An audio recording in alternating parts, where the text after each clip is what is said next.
La parole est à Monsieur Adrien Quatennens. Merci, Monsieur le Président. Ma question s'adresse à Monsieur le Premier ministre. Dimanche soir, le Président de la République a estimé que la mise en place d'une deuxième journée de solidarité était une piste intéressante à examiner pour financer notre protection sociale et en particulier la dépendance.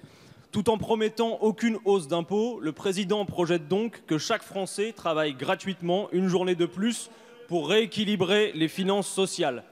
Pour les salariés au SMIC, c'est une perte qu'on peut estimer à 80 € par an.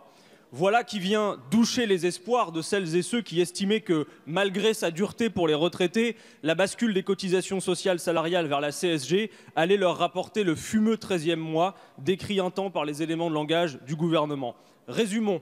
Il faudrait augmenter la CSG pour les retraités pour aider ceux qui travaillent, lesquels devraient travailler une journée de plus pour financer la dépendance des retraités. Quel formidable tour de passe-passe! Mais il y a bien plus scandaleux, du fait de l'hyper-financiarisation de l'économie. Je veux parler des 26 journées de solidarité forcées avec les actionnaires, car c'est en moyenne le nombre de jours qu'un salarié travaille chaque année pour les rémunérer. C'était seulement 10 dans les années 80. Le président a également dit vouloir remettre la France au travail.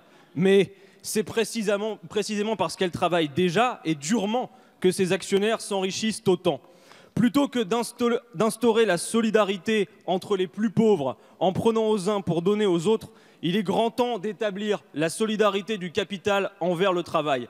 26 jours sont à votre disposition pour cela. Alors, Monsieur le Premier ministre, je vous le demande, quand allez-vous enfin mettre à contribution l'exorbitant coût du capital, plutôt que de toujours ponctionner le travail que vous prétendez encourager? Je vous remercie.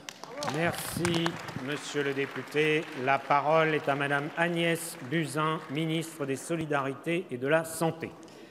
Monsieur le Président, Mesdames et Messieurs les députés, Monsieur le député Quatennens, vous soulevez la question de la dépendance et de son financement. Nous avons eu l'occasion plusieurs fois d'échanger dans cet hémicycle sur le vrai sujet, le vrai défi qui est devant nous, qui est le financement de 5 millions de personnes âgées de plus de 85 ans en 2050, alors que nous sommes aujourd'hui seulement 1,5 million.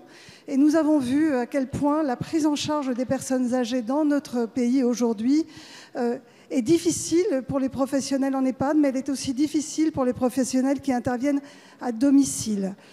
Nous avons, dans le cadre du changement de la tarification des EHPAD, abouti à une mesure de compensation des effets négatifs de la réforme qui permettra aux EHPAD aujourd'hui d'être bénéficiaires de la réforme ou neutralisés.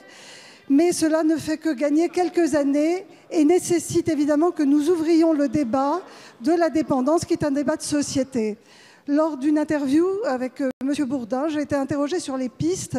Il m'interrogeait sur les assurances privées, sur l'ONDAM, et a été évoquée la journée de solidarité qui avait été mise en place par M. Raffarin, qui avait été une solution trouvée à l'époque, qui évidemment ne règle pas tout, puisque le sujet que nous avons devant nous, c'est quel modèle pour le vieillissement. L'EHPAD n'est pas le seul modèle.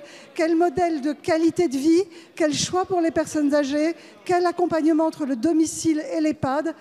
Et donc, ce débat est ouvert, toutes les pistes sont sur la table, et nous aurons l'occasion d'en rediscuter. Je vous remercie. Merci.